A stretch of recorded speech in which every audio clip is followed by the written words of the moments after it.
ලංකාව ත්‍රස්තවාදයෙන් බේරගත්ත නායකයා තමන්ගේ නිල නිවසෙන් ඉවත් කරන දවස බවට පත්වීම එක්තරා ආකාරයකින් දෛවෝපගතයි. හැබැයි අපේ ආණ්ඩුවක් ආපු දවසට මම යෝජනා කරනවා මේ ගෙදර අනුර කුමාර ජනාධිපතිතුමාගේ විශ්‍රාම ජීවිතයට දෙන්න කියලා. අහස කඩා හැලුණත් කලබල වෙන මිනිසෙක් නෙවෙයි මහින්ද රාජපක්ෂ කියන්නේ. එතුමා හැමදාම තංගල්ලේ ඉඳලානේ දේශපාලනයේ හැම තීරණාත්මක දෙයක්ම කළේ. සමහර විට ඒ තව අලුත් අවස්ථාවක් එතනින් හැදෙන්නත් පුළුවන්. මං කියන්නේ අනුර කුමාර ගරු ජනාධිපතිතුමාත් විශ්‍රාම ගියා කියලා එතුමා තමුත් ඒකම ගෙදර අනාරක්ෂිතව ජීවත් විය යුතු නෑ යන්නේ කියලා නේ. අනුර කුමාරගේ මේ දේශපාලන බලපෑම් වලට බය නෑ. ඒක හෙට උදෙත් ඒක මං ඒ විදිහටම කියනවා. මේ ආණ්ඩුව විසින් අපිට කරන දේශපාලන තර්ජනයට අපි බය නෑ. මේක ඇතුලේ තියෙන දේශපාලන තර්ජනයක් නේ. නැත්තම් මේකේ ගත්තා කියලා හෙට උදේ මේ රටේ ගේ විශේෂ අර්බුදේ විසඳෙන්නේ නෑනේ. මේකේ ගත්තා කියලා හෙට අයවැය පරතර වෙනස් වෙන්නේ නෑනේ. මේවා දේශපාලන තර්ජන.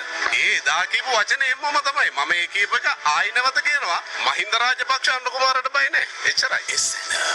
ජනතාවගේ තොරතුරු දැනගැනීමේ අයිතිය වෙනුවෙන් දැන් මේ ගරු සභාවේ කියවුණා චානක මන්ත්‍රීතුමා විසින් ඔහුගේ ජාතික සංවිධායක නාමල් රාජපක්ෂ මහත්තයා විසින් මාහට ඉන්තරවාසියක් එවා ඇති බව සමාජ මාධ්‍ය පරිහරණය කරාම ඉන්තරවාසිය සමාජ මාධ්‍යයේ තියෙනවා නිල වශයෙන් මට ලැබිලා නැහැ. එතුමා දාන්න යන්නේ අපහාස නඩුවක්. මං හිතන්නේ එතුමා උසාවියේ ප්‍රැක්ටිස් කරේ නැති නිසා දන්නේ නැතිව ඇති අපහාස නඩුවක ස්වභාවය.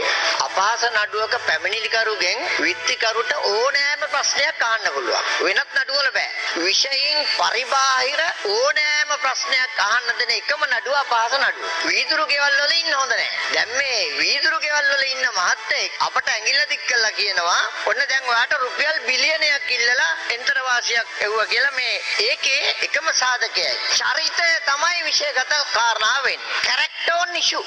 එසන